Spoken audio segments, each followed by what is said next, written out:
यदि जीव से जुड़ना है तो जड़ से बिछुड़ना है। जब तक तुम जड़ से छूटते नहीं तब तक तुम जीव के साथ जुड़ते नहीं। अजीव से अलग होना होगा। अनादि काल से हम सभी की चेतना की एक सबसे बड़ी भ्रांति गलती रही कि हम वस्तु से प्यार करते रहे, वस्तु से नफरत करते रहे। और जहां हम प्यार और नफरत करते हैं वहां हम बन जाते हैं। इस वाक्य को मन में दोहरा लीजिए। जहां हम वस्तु से प्यार और नफरत करते हैं वहां वस्तु से हम बन जाते हैं। वस्तु हमसे नहीं बनती है लेकिन हमारी ऊर्जा वहां पर ब्लॉकेज हो जाती है। चिंतन करना ये बायोलॉजी का विषय है। इस बार की आराधना में जो चलती है निरंतर, उसमें एक चिंतन चल रहा है कि पृथ्वी काय का जीव, एकेंद्रिय जीव, बेंद्रिय जीव, तेंद्रिय जीव, चौरेंद्रिय जीव, जिसके पास असन्नी पंचेंद्रिय जीव, इनके पास मन नहीं है। मन नहीं, इसका मतलब क्या है? डेवलप्ड बुद्धि नहीं है, विकसित बुद्धि नहीं है। फिर ये जीव कैसे प्रोग्रेस करते हैं? मैं और आप पृथ्वी काय में से यहां तक कैसे पहुंचे?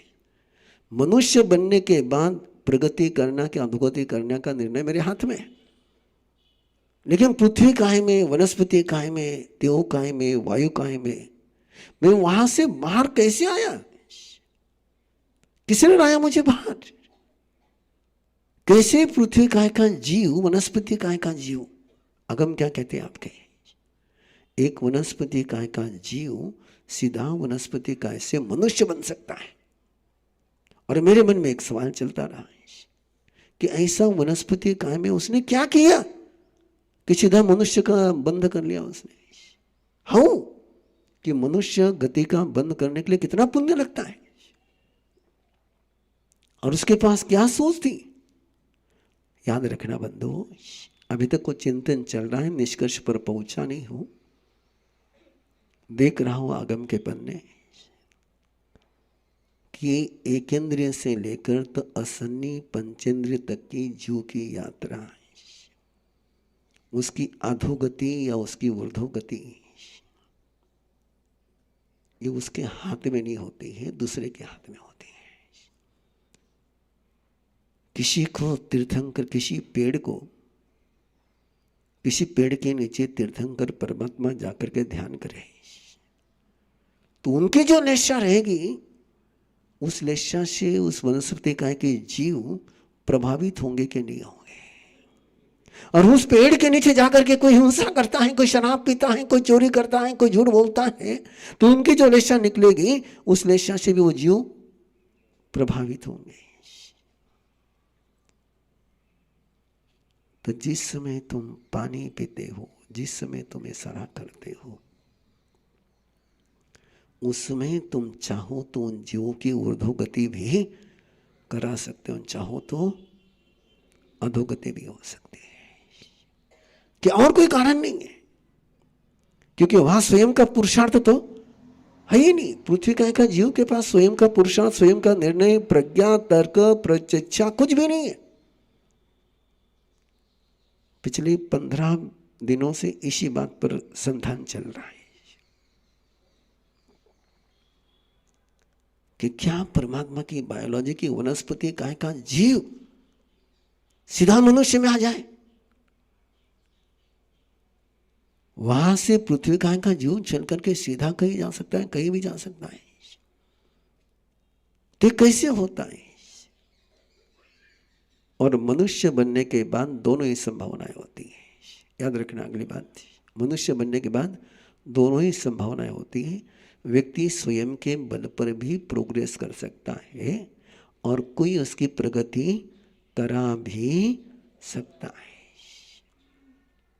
भाई, एक बीज ने आग में जल करके भस्म होना, एक बीज ने फल बनना, ये बीज का बल है लेकिन बीज के हाथ में नहीं है।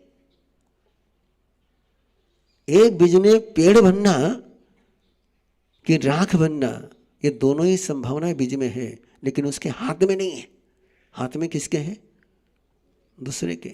कोई मिल गया उसको, बो दिया, फल हो गया। कोई मिल गया उसको, आग में डाल दिया। ऐसे भी हमारी तो भी हालत ऐसी है ना। हमारे अंदर भी तो बीज बहुत पड़े हुए हैं। कोई मिल जाता है, अपने बीज को उठा करके आग में डाल देता है, आप जलने लग जाते हैं। कोई मिल जाता है अपने को, जो अपने को जिन शासन में बो देता है, अपना पेड़ बीज विकसित होने लगता है। तो जीव अजीव विभक्ति, ये पदार्थ के साथ जो अपने राग द्वेष अनादिकाल से हम जो कर करके आए हैं, एक इंद्रिय से लेकर तो पंचेंद्रिय तक, वहां की आलोचना है। कहाँ की आलोचना है? कि आलोचना करे बिना हम किसी से मुक्त हो सकते, मुक्ति चाहिए तो आलोचना कंपलसरी है। तो ये आलोचना चलेगी कि जीव से अजीव को अलग होना है, अजीव को जीव से मोक्ष है क्या? मोक्ष इतना ही है, मोक्ष इतना ही है। अजीव से जीव अलग हो गया, मोक्ष हो गया। ऐसे अनादि काल के अपनी यात्रा में हमने वर्ण, गंध, रस, स्पर्श, बोलो, और आकार, इनको लेकर के राग द्वेष किया है। और अनादि काल का वो जो राग द्वेष किया हुआ है, उसके कारण से उनके साथ हमारी अधिकरणी की क्रिया बनी हुई है, सबसे भयंकर क्रिया। जब भी हम राग द्वेष करते हैं, वस्तु छूट जाती है, लेकिन उस पर का अधिकार नहीं छूटता, वो क्रिया कंटिन्यू रहती है।